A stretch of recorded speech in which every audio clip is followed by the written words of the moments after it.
Hey everyone, this is Gaming682, and I'm going to do a review of Rave 64 for, of course, the Wii Virtual Console and the Nintendo 64.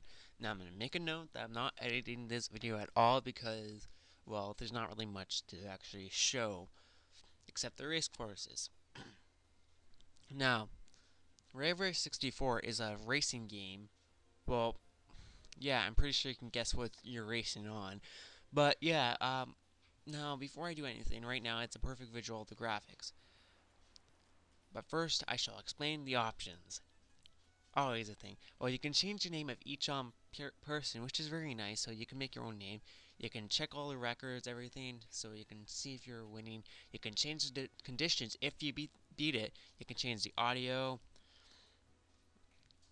You can erase course settings, of course. You can save and load, which I have no idea why it's showing um, game packs. So yeah. Now the graphics. It's actually early on with the N64. The water effects, I have to say, look amazing for this early, and the people look also amazing. Well, okay, maybe not the actual vehicles, but yeah, they look okay. So yeah. Now there's four characters, and then there's a secret button which I'm pressing right now, which you can get another four. So yeah, that's also good. Um, Stunt mode, you just go and you do stunts around a course, one lap, and that's pretty much it. As you can see, I'm going through loops, and I'm going to go do tricks. Now, to do tricks, you actually use the analog stick, the one moving, which I should recommend right now. Do not, yes, do not full turn it, because you're not going to have a good time. They also Nintendo also updated this game with advertising. So now you got Nintendo DS advertising, and you got Nintendo Wii advertising, and of course N64. But if you're lucky enough to see it in this video, you'll see the Nintendo Wii and DS advertising. See, if you looked very closely, you could probably see Nintendo DS Lite, and there's also Nintendo Wii advertising. Now I'm just gonna put it initials ABC.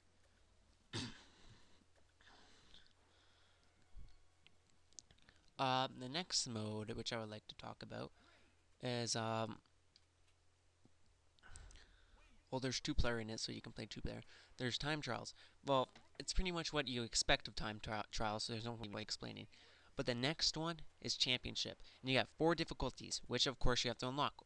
Normal will have warm-up, but that's about it. There's no warm-up of anything else. Now, I don't want to go in a race right now, so I'll just go to warm-up. You know what? I'll do a race. Why not? Uh,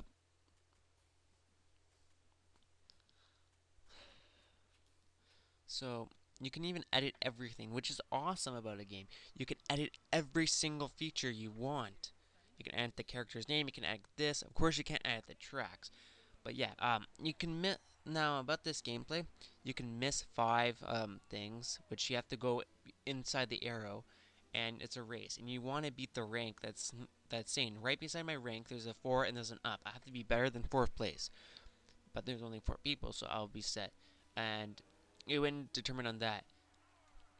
The max power is determined by how many loops you go at, or if you press the accelerate button at the beginning very quickly. Now, I'm actually quite surprised how the layout was for the classic controller, as I actually found it quite comfortable. Of course, I didn't really like turning so sharply, but that is just my personal preference. I had to lightly press it, and yeah.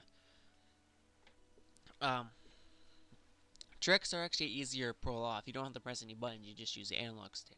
But when you're not on a ramp, you have to let go of the accelerate button. Like, well, moving, whatever. So, yeah.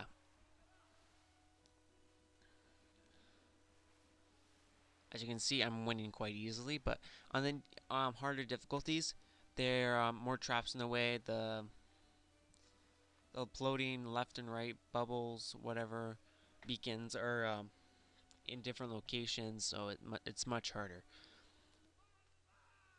And this just keeps on going on and on and on for a couple rounds, and then after each difficulty also adds more rounds and of course different courses.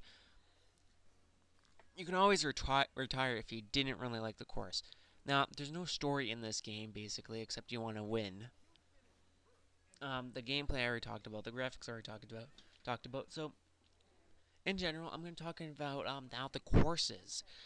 Now, they're all different shapes of courses. They're all different styles. Of course, they're on waters, but I found them all creative.